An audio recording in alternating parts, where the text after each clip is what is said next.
molai liboso na ngai mokili ezobenda ngai kasi kolo na ngai tambolisa ngai wete nakoma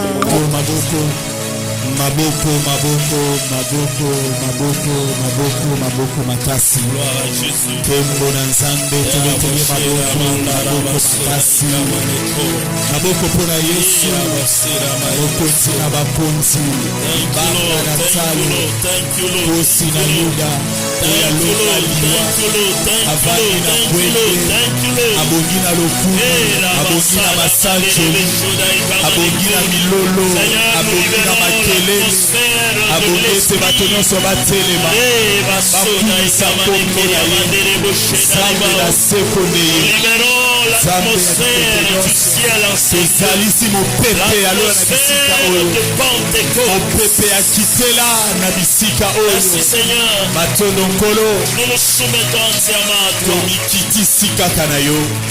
Fais ce que tu as prévu de faire. Sala oyo kanaki kosala. Dans les quelques minutes qu'on va parler, permets-nous, ô Dieu, de parler selon ce que tu nous as mis à cœur. Parce que je sais, la prédication, c'est aussi une démonstration d'esprit et de puissance.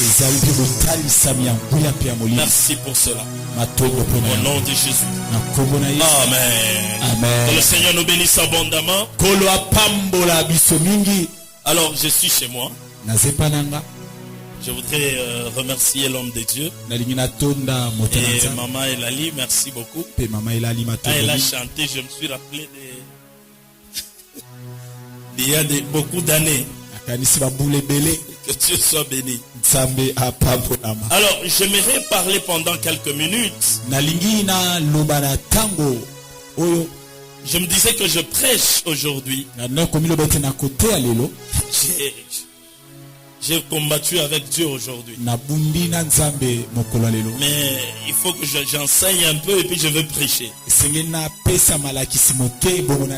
Le thème, le grand thème, c'est le roi. Et je voudrais aborder un sous-thème qui est conduit par l'esprit ou conduit en esprit.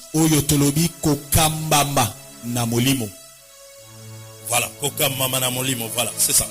Conduit par l'esprit.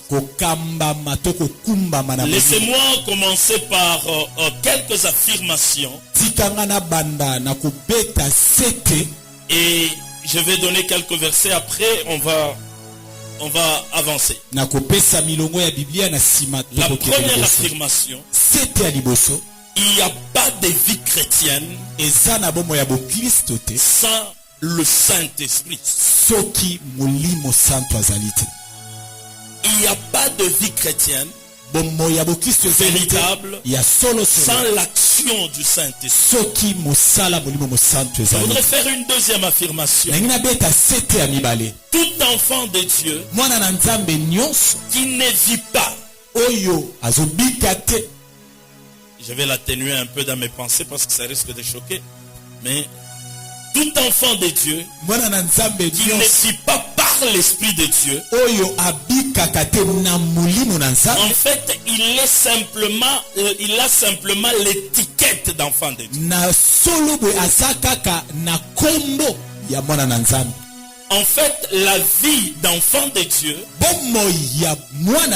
c'est une vie par l'Esprit. Amen. Amen. Amen. Une troisième affirmation. En fait, elle est négative. Mais je voudrais quand même le dire. Il y a des églises où le Saint-Esprit n'est plus. On ne se rend même pas compte qu'il n'est plus. En fait, on peut être très bien organisé, mais sans Saint-Esprit. On entre dans les routines. Alors, conduit par l'Esprit. Nous allons lire 2 écritures.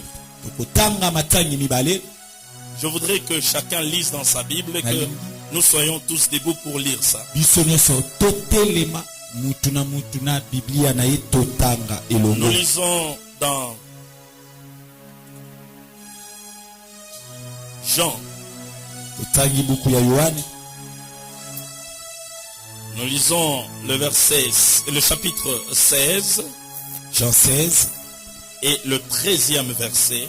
13e verset. Jean 16, le 13e verset. Nous lisons tous ensemble au nom de Jésus. Tu lis dans ta Bible, au nom de Jésus, nous lisons 1, 2, 3. Quand le Consolateur sera venu, l'Esprit de vérité, il vous conduira dans toute la vérité. Car il ne parlera pas de lui-même, mais il dira tout ce qu'il aura entendu et il vous annoncera les choses à venir.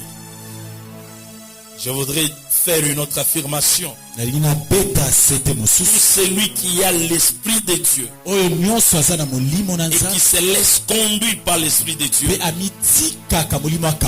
est prophétique. Est prophétique. Il est prophétique.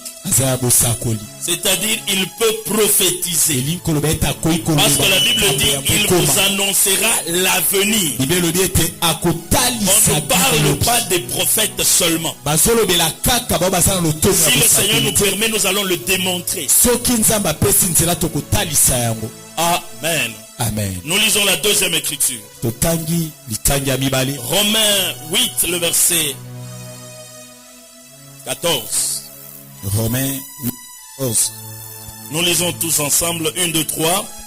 Car tous ceux qui sont conduits par l'Esprit de Dieu sont fils de Dieu.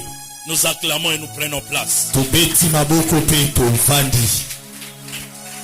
Pourquoi on doit être conduit par l'Esprit? Je ne donnerai pas toutes les raisons, mais je vais juste énumérer quelques raisons. En fait, la première chose, c'est que l'homme a été créé pour être conduit. L'homme n'a pas été créé pour vivre par lui-même. C'est pourquoi dans le jardin d'Éden, on l'a créé en dernier. On avait tout créé. En fait, quand on l'a créé lui, il ne savait même pas ce qu'il doit manger, ce qu'il ne doit pas manger. Parce qu'il surgit au milieu d'une création qui l'entoure. Mais c'est Dieu qui doit lui dire, qui doit conduire pour lui dire ça tu vas manger, ça tu ne vas pas manger. En fait, tu y es créé pour être conduit. Et être conduit par une entité spirituelle. Parce que le monde des causes. Ah, voilà. Le monde de cause, c'est le monde spirituel. C'est le monde des esprits. Ce que tu vis sur la terre, c'est le monde des conséquences. Maintenant, Dieu, il veut que lui nous conduise selon les données du monde des causes.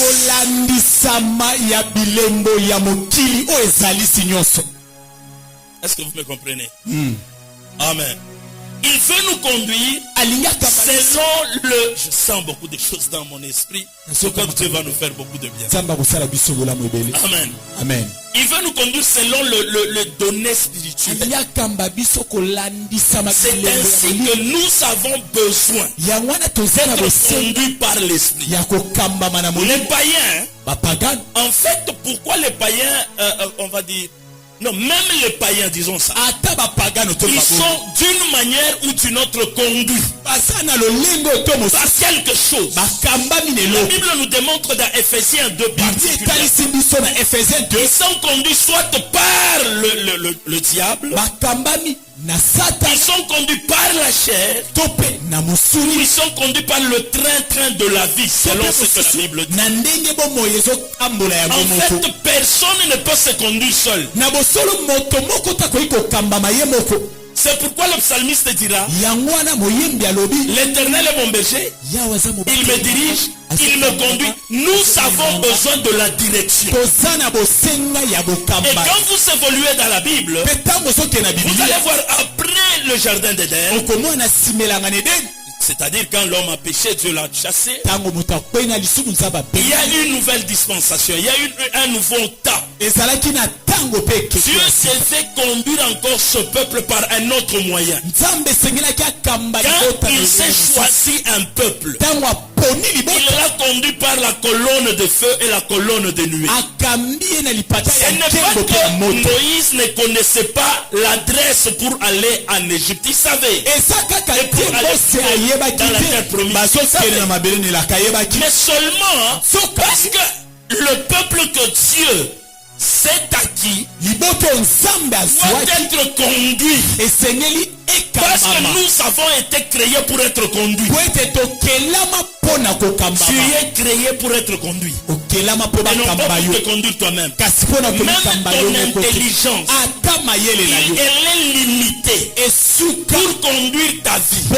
Parce qu'en fait, tu es un être qui n'est pas simplement émotionnel ou dans l'âme. Tu es un être à 3 dimensions. Tu as l'esprit. En fait, tu es l'esprit. Tu as une âme et tu habites dans un corps. Mais ton âme, c'est là où se trouve ton intelligence. C'est limité pour te conduire. On a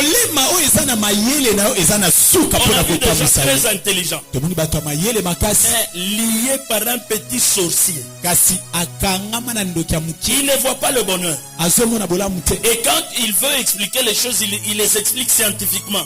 Bon, je n'ai pas le bonheur parce que quand on m'avait appelé au travail, là, j'avais répondu comme ceci. Et non, là, c'est le monde des conséquences que tu vis ça. Il y a des données spirituelles qui nécessitent une direction spirituelle pour que sur le plan physique comme ça, pour vivre certaines choses.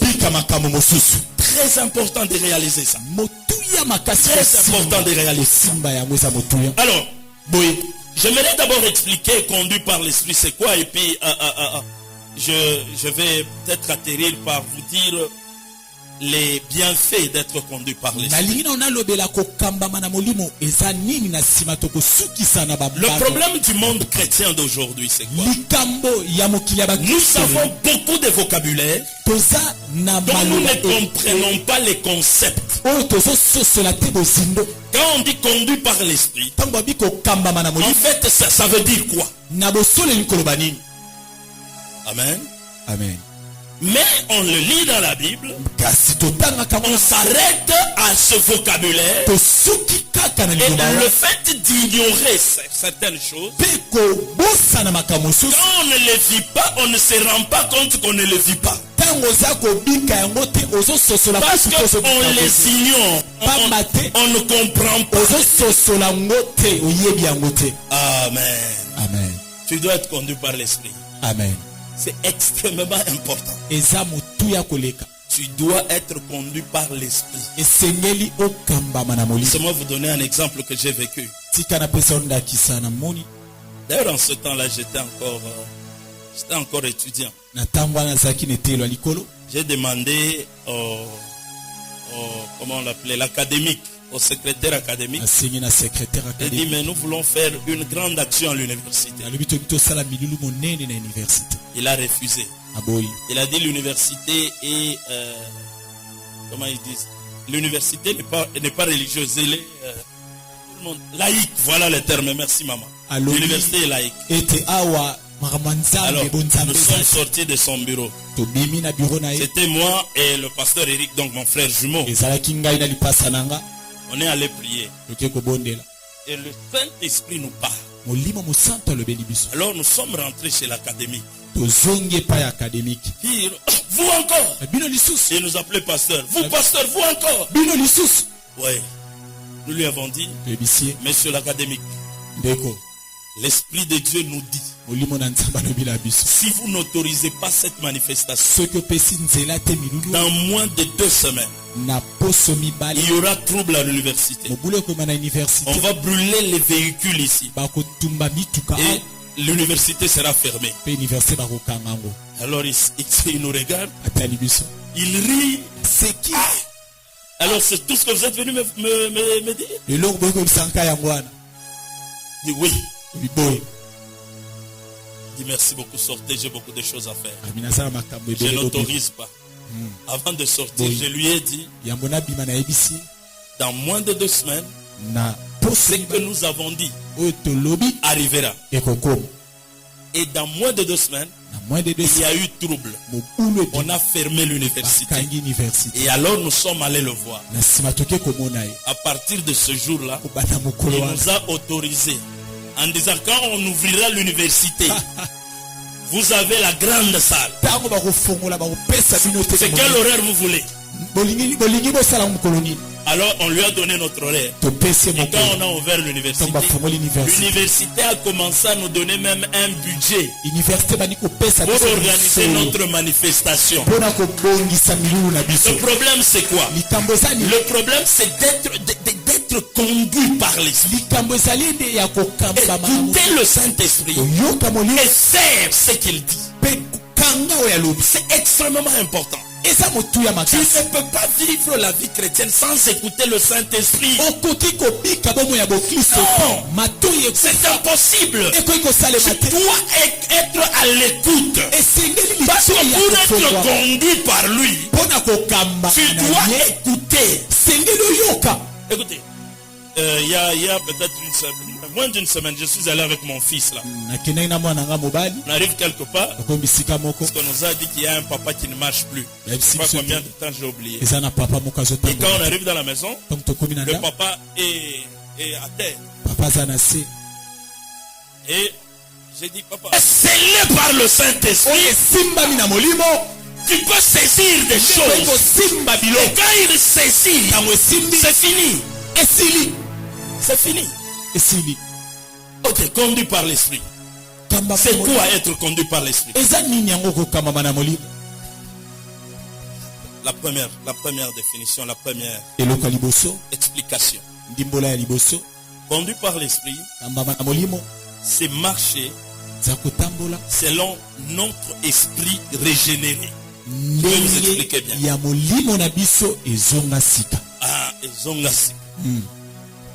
C'est marcher selon notre esprit. Notre esprit, ton esprit à toi qui est régénéré.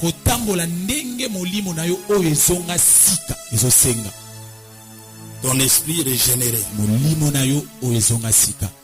En fait, quand tu t'es converti, qu'est-ce qui s'est passé? En fait, tu as été recréé dans ton esprit. Ton esprit a été régénéré. Et ton esprit qui a été régénéré, il est pleinement enfant de Dieu. Amen. Et quand il est enfant de Dieu, ça veut dire qu'il a la nature de Dieu. Lui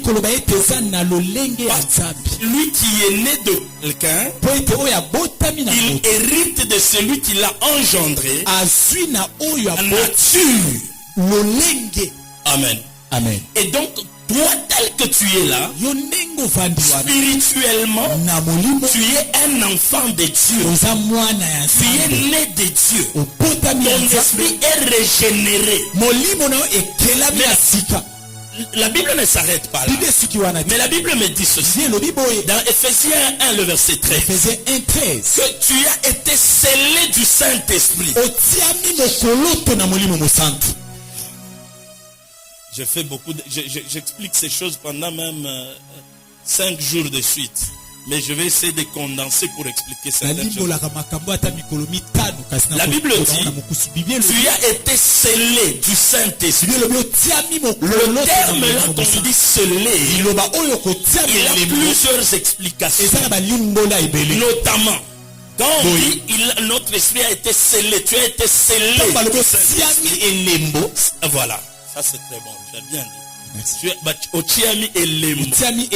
En fait, la première exception, c'est que tu as un sceau, une marque d'appartenance à Dieu. Paul écrivait ceci aux Éphésiens. Les Éphésiens, en fait, ils vivaient dans un milieu où on avait le commerce de bois, des grumes. Alors, en ce temps-là, qu'est-ce qu'on faisait? Acclamons d'abord Dieu. Je vous ai dit que je dois enseigner un peu. Parce que c'est important que vous compreniez. Parce qu'il ne faut pas qu'on reste avec des vocabulaires sans explication. Et d'ailleurs, la Bible dit, mon peuple périt, il lui manque la connaissance. Pas parce que les démons sont forts. Non. Alors, on vendait des grumes. Quand tu achètes une grume, on prenait un seau, on mettait là. Parce que tu ne sauras pas transporter la grume toi-même jusqu'au jour où tu viendras transporter ça. La grume aura le sceau que ça t'appartient à toi jusqu'à ce que tu viendras prendre. Ça reste là au port jusqu'à ce que tu en auras les moyens. Alors, quand on dit que nous avons été scellés du Saint-Esprit, revenons d'abord au but. Ça veut dire que quand quelqu'un d'autre veut venir, il veut venir prendre la même fruit. On peut lui dire non. Il y a un sceau. Le sceau d'appartenance à celui qui a payé pour que la grume lui appartienne. Alors toi de même, tu as été scellé du Saint-Esprit. Sur le plan des esprits, quand on te regarde, sur ta vie, il y a un sceau. Jésus a déjà payé tout. Et il t'a laissé dans le monde avec un sceau d'appartenance à lui. Jusqu'au jour qu'il viendra, personne ne peut te toucher si toi tu ne l'élis pas le Seigneur. Personne. Parce que tu as le sceau. En fait, le verbe sceller. Bon, je vais aller un peu plus vite. Parce que je pense à ce qui me reste à dire. Le verbe sceller veut dire aussi c'est fermer de manière à ce que il n'y ait pas quelque chose qui va entrer dans ce qu'on a gardé pour altérer, pour abîmer la qualité de ce qui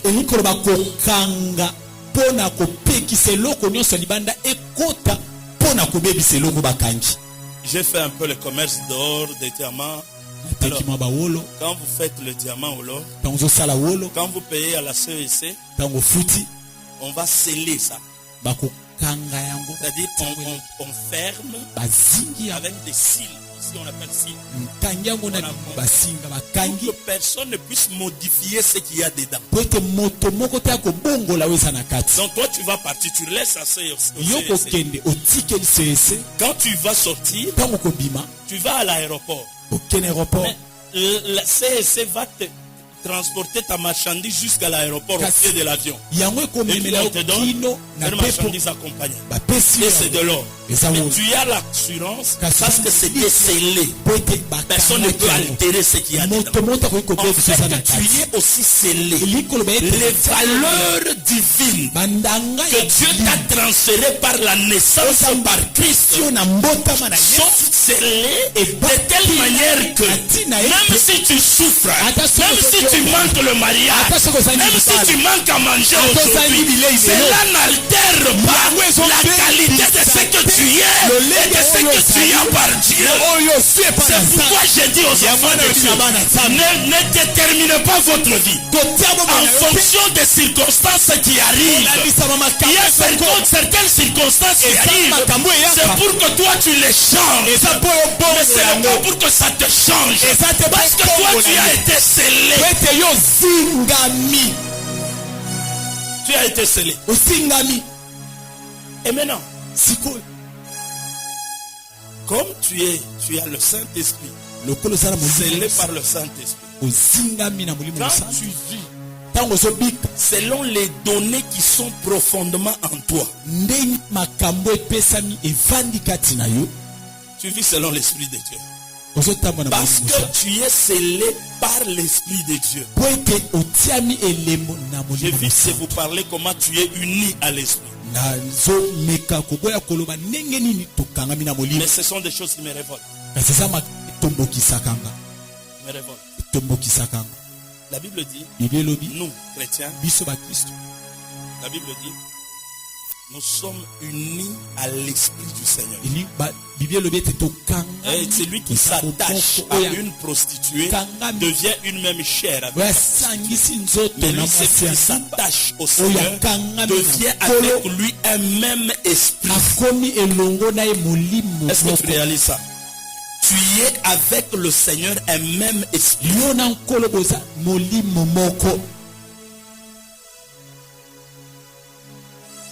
Réalise ce que je dis. Tu es avec le Seigneur un même esprit. J'ai cherché les termes grecs. Il veut dire vous êtes soudés, attachés. Ton esprit est attaché, soudé de manière inséparable avec l'esprit du Seigneur. Maintenant, quand tu marches selon les données de ton esprit, en fait, tu marches selon l'esprit de Dieu. Parce que tu es scellé de lui, tu es attaché à lui. Beaucoup de chrétiens ne marchent pas selon leur esprit renouvelé. Jésus, physiquement, il était enfant de Joseph. À un moment donné, il était son père. Mais il savait ce qu'il était profondément. Il parlait en fonction de ce qu'il était profondément. Je passe. Parce que je voudrais développer certaines choses profondément. Alors, deuxièmement, écrivez Romains 14, le verset 5. Romains 14, 5. Non, il faut que je vous explique ça. Il faut que je vous explique ça. J'avais envie de démontrer la puissance de Dieu, mais peut-être on va démontrer un peu, mais j'aimerais que vous compreniez les choses. J'aimerais que vous compreniez les choses. La Bible dit ceci. En fait, quand nous parlons d'être conduit par l'esprit, ton esprit régénéré. En fait, lisons. Romains 14, je vais vous lire ça. On peut m'aider à lire si on trouve. Romains 14, le verset 5, on lit le verset 23. Romains 14, le verset 5 et le verset 23. Verset 5. Tel fait une distinction entre les jours. Tel autre les estime tous égaux. Que chacun ait en son esprit une pleine conviction. Que chacun ait où? Dans son esprit. Tel considère que tel jour est comme ceci, tel jour est comme ça. Mais Paul définit ce qui va nous conduire. Quand on ne sait pas ce qu'on doit faire, on ne sait pas si on doit considérer tel jour comme saint, tel autre non. Paul définit comment nous devons être conduits par notre esprit. Il dit ceci. Reprends la dernière partie. Que chacun ait en son esprit une en son esprit. En son esprit. Une pleine conviction. Une pleine conviction. Lis le verset 23 parce que je dois expliquer les deux. Verset 23. Mais celui qui a des doutes au sujet de ce qu'il mange est condamné. Parce qu'il n'agit pas par conviction. Tout ce qui n'est pas le produit d'une conviction est péché. Ça, ce sont des choses que j'aime expliquer. Acclamons Jésus. On est enfant de Dieu. Et on manifeste ça quand on sait vivre selon ces choses. La Bible dit ceci. En fait, C'était encore un débat. Il a terminé le débat de jour. Il entre dans le débat de ce qu'on doit manger et ce qu'on ne doit pas manger. Mais il définit comment nous devons nous conduire selon notre esprit. Et il parle de la conviction. Bien dans le Seigneur. Tu dois apprendre à obéir à la conviction dans ton esprit. Beaucoup d'enfants de Dieu, il peut se réveiller, il sent dans son esprit pleinement qu'il ne doit pas sortir. Il sait que non, mais en fait, quand on parle de la conviction, c'est quelque chose qui n'est pas lié à une suite logique de l'intelligence humaine, mais qui s'impose dans ton être intérieur. Tu ne sais pas expliquer pourquoi, mais tu sais que tu ne peux pas sortir. Mais tu vas voir l'enfant de Dieu sorte.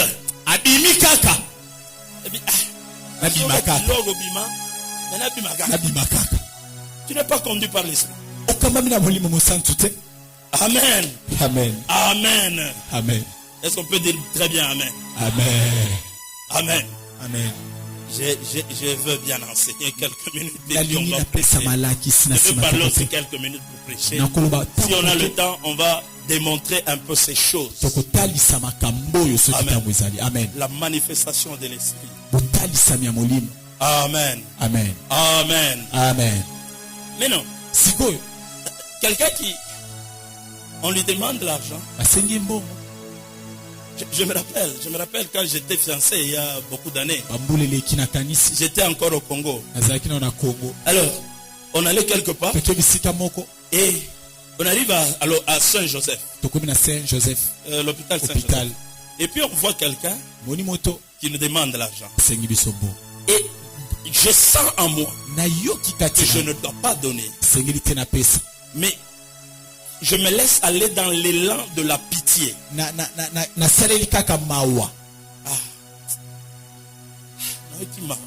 Et ma fiancée en ce temps-là, qui est mon épouse, elle me dit, je ne sens pas qu'il faille donner à cet homme.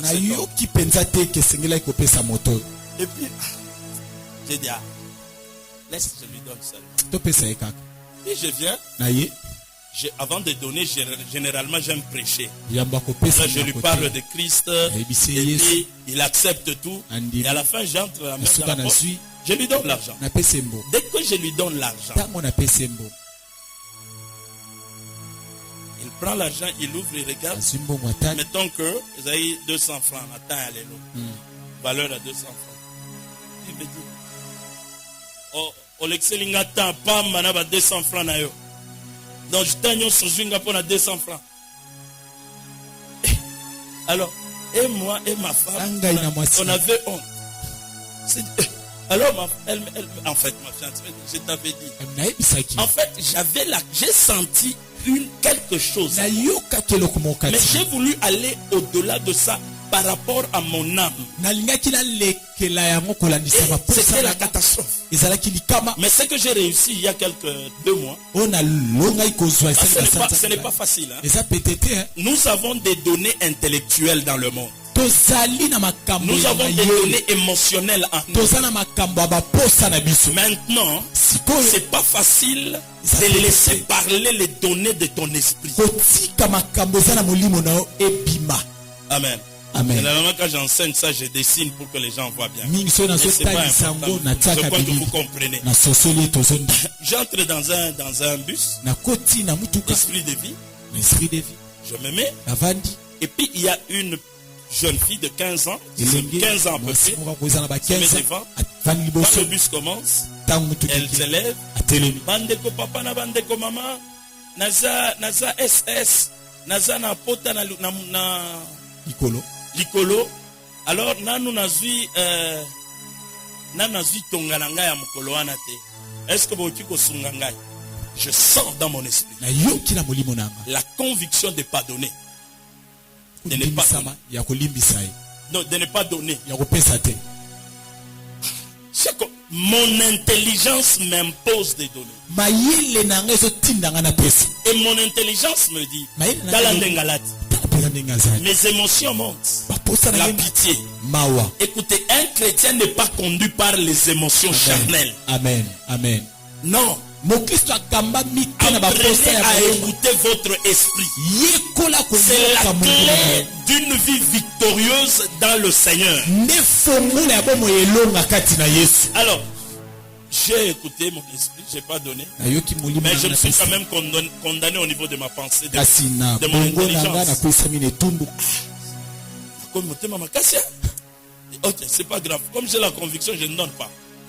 Je suis allé où j'allais.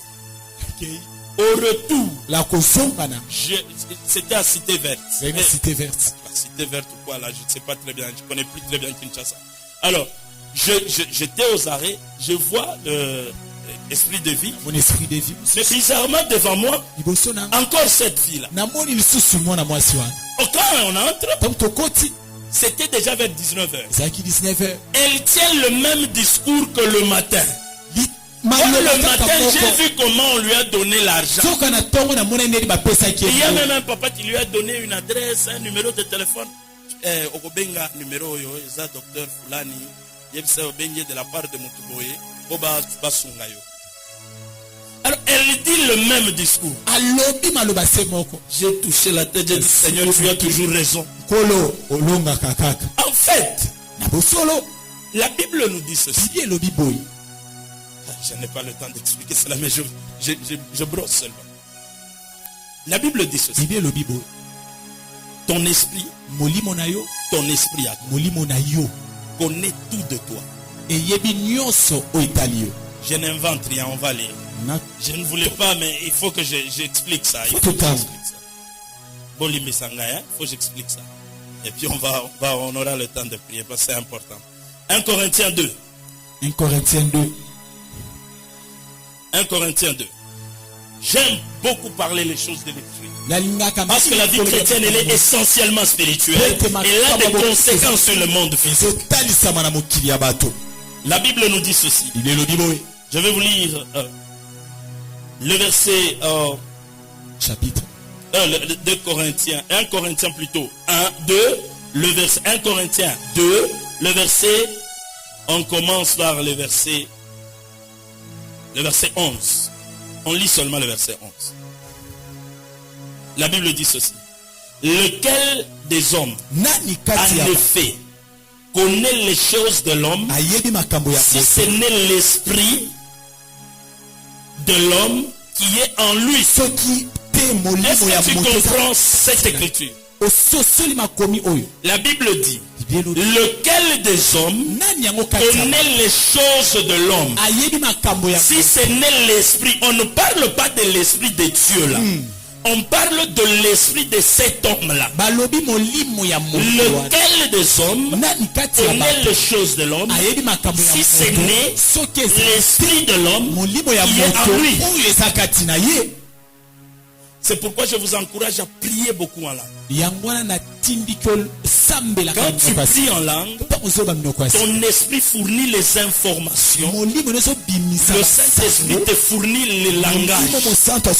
Alors c'est une prière complète. Tu vas demander des choses qui sont au-delà de ton intelligence.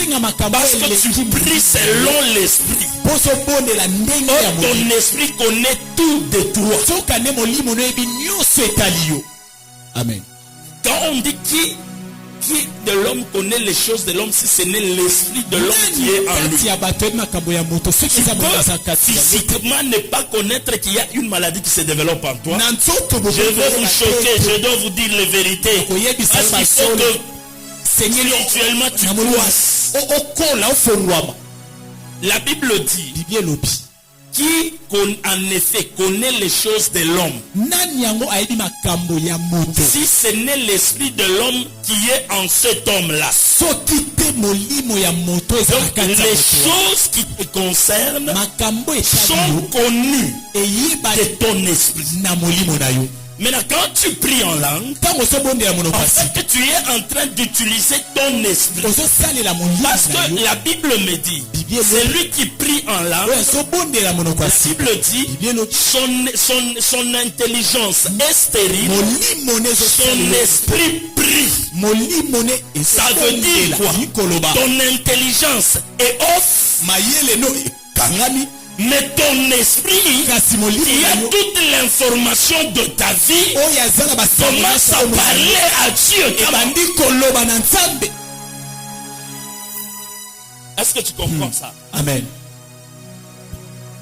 Ayez d'habitude de parler en langue, de prier en langue. Moi, chez moi, c'est une discipline.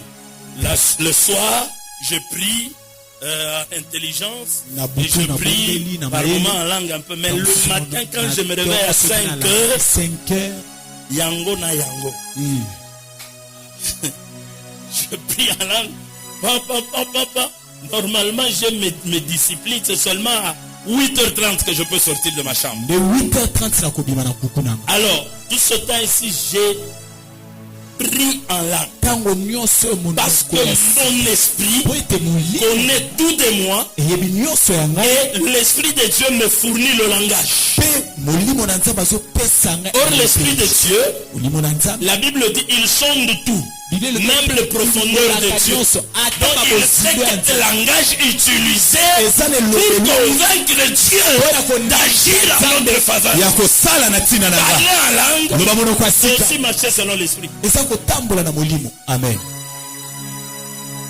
Amen. Amen. Ok, je passe. Il me reste quelques minutes. Mais je vais expliquer certaines choses. Conduit par l'esprit. Deuxièmement, c'est quoi? C'est vivre en se référant aux repères spirituels que nous fournissent le Saint-Esprit.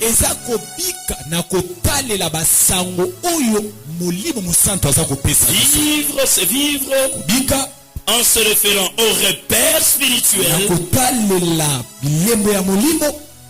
nous fournit le Saint-Esprit. J'avais envie beaucoup de m'étaler sur ça, mais je vais être je vais réduire les choses. Mais je vais dire l'essentiel. En fait, le Saint-Esprit, il parle. Est-ce que tu sais ça? Le Saint-Esprit parle.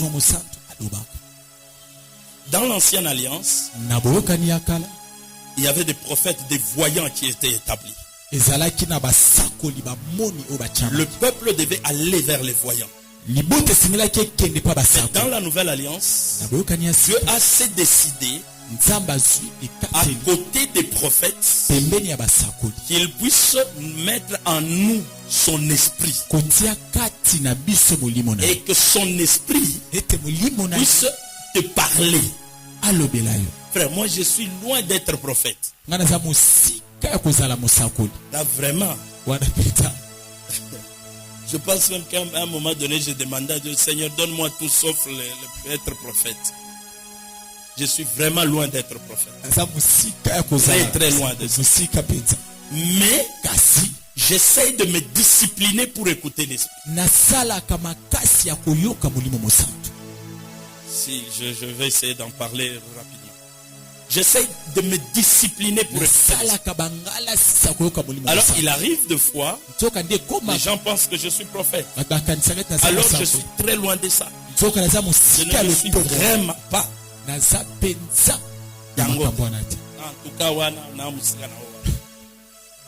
Et parce que j'écoute le Saint-Esprit, je me rappelle, je pense que c'était toujours Ruben. Un jour, on est à l'église, je finis le culte. Je vois un frère et une soeur s'avancer vers moi. Et j'étais sensible à l'esprit. J'ai écouté dans mon esprit Alain. Alors pendant qu'il s'avance, je dis Alain. Et quand je dis Alain, je reçois la suite. Alain, bientôt là, il sera contacté par les occultistes. Et il va céder à l'occultisme. Alors, la soeur me dit, oh papa, je venais justement te parler. Parce qu'il y a un monsieur qui s'appelle Alain. Qui a commencé à me faire la cour. Je dis donc il faut arrêter avec ça. Je ne suis pas prophète. C'est juste la discipline d'écouter l'Esprit de Dieu. Tu es à même aussi de l'écouter. De manière claire. Parce qu'il parle. La Bible dit, quand l'Esprit de Dieu viendra, la Bible utilise quelques termes forts. Je n'ai pas le temps de vous expliquer. La Bible dit, il vous conduira. La Bible dit, il vous parlera. La Bible dit, il vous annoncera. Ça veut dire, quand la Bible dit qu'il parlera, c'est-à-dire je vais écouter. La Bible ne peut pas nous mentir. Ce sont les paroles de notre maître. Et donc, le Saint-Esprit à nous, nous devons, si tu ne l'écoutes pas, tu dois prier pour que Dieu t'aide à écouter le Saint-Esprit. Amen. Amen. Amen. Amen. En fait, c'est parce qu'on a déformé les choses, en fait. On a déformé les choses. De telle manière que c'est comme si il y a une catégorie de personnes qui doivent écouter le Saint-Esprit. Non. Il est en toi avec comme mission de te parler. Amen. Amen. Amen. Amen. Amen. Amen. Bon. Vous savez, il y a des gens comme John Gillette. Ce monsieur-là, c'était un apôtre. Mais il arrivait des fois, les médecins allaient vers lui avec des malades. On le présente le malade. Quand on le présente le malade comme ça, il écoutait l'esprit à un niveau où il utilisait les termes médicaux pour expliquer ce que la personne ressent. Et les médecins sont en train de noter et ils vont prescrire selon ce que John Gillette entend. Amen. Ah, je voudrais atteindre cette dimension-là. Et je voudrais que tu arrives à cette dimension. Parce que le Saint-Esprit est là, il est disponible. C'est juste nous-mêmes, nous devons nous discipliner. Nous devons apprendre à écouter le Saint-Esprit. Nous devons l'écouter véritablement. Hier, quand les gens terminent la formation pour servir Dieu, je reçois chacun d'eux. Je vous dis que moi, je suis très loin d'être prophète. Donc là, vraiment, un prophète, vous êtes à 12 000 km. Mais seulement, je me discipline pour écouter Dieu. Alors, pendant que le frère était là, je le regarde, j'ai prié, je dis, Saint-Esprit, parle-moi. Et il me parle. Je lui dis, frère, je ne suis pas prophète. Donc je ne maîtrise pas bien les choses là. Mais je vais te dire ce que moi je fais. C'est comme ça que j'ai dit à tout le monde. Très loin d'être prophète. Ne force pas de me dire oui ou non. Je n'en ai pas besoin. Moi je te dis ce que je fais. Alors je commence à lui parler. Je vois le frère commence à trembler. J'ai dit bon, ok, je te vois. Qu'est-ce que tu fais dans la vie? Il me dit je suis étudiant. Mais c'est pas ce que je vois. J'ai dit mais moi je vois. Tu es en train d'aller à l'intérieur du pays. Tu achètes des histoires. Tu viens les vendre ici à Kinshasa. Le frère tremble davantage. Et puis il dit papa, c'est justement ce que je dois commencer à faire demain. Il me dit dans le Bakongo, j'ai dit ne cite même pas Bakongo parce que j'allais te citer ça. J'avais déjà reçu que c'est dans le Bakongo. En fait, mes bien-aimés dans le Seigneur, j'aimerais aujourd'hui te dire, ce n'est pas réservé. Parce que le Saint-Esprit vient, il te conduit, il te parle, il t'annonce des choses. Donc lui, c'est son travail. Ça veut dire que tu dois être à la hauteur d'écouter et d'agir. Il y a des gens qui écoutent et qui ont peur de ça. Frère, tu bloques l'esprit. Dis, le problème c'est quoi? C'est parce que nous tombons tous dans la dimension prophétique. Nous voulons être des prophètes. ozala na précision moko boye opesa précision moko boye kwa préfixe moko boye so na lingi na biso message na ko biso déjà na ebité na oloba onga na nini na yoki ou bien onga na nini na moni. Ne force pas de me dire oui, ne force pas de me dire non. Je le dis et je pars. Na lobby maman moko aye asambeli aza fonctionnaire de l'État. Avec singa papa na zo $92,000 $92,000 francs. 92,000 francs. Priez pour ngai na bachanga na aéroport na banda zo Congo belé. Moi je la vois sortir d'une jeep. Ngana mona bimi na jeep. Congo le misuna bi. Oh, maman. Mais moi je te vois sortir d'une jeep. Ngana mona so bima na jeep. Alors bien le côté. Et puis j'ai dit amen. Elle est partie. Je suis parti aussi, j'ai voyagé. Et puis on avait une campagne en plein air. Je devais prêcher, je prêche. Je sortais. Je vois la dame me suit. Il faut que je termine. Je vais terminer dans quelques minutes. La dame me suit. Je vous donne beaucoup d'exemples, c'est parce que vous devez comprendre. Les gens, quand on parle des exemples de Paul, de Pierre, c'est très lointain. Par moment, on a besoin d'actualiser ces choses. Alors, tu vas croire que je dois aussi les vivre.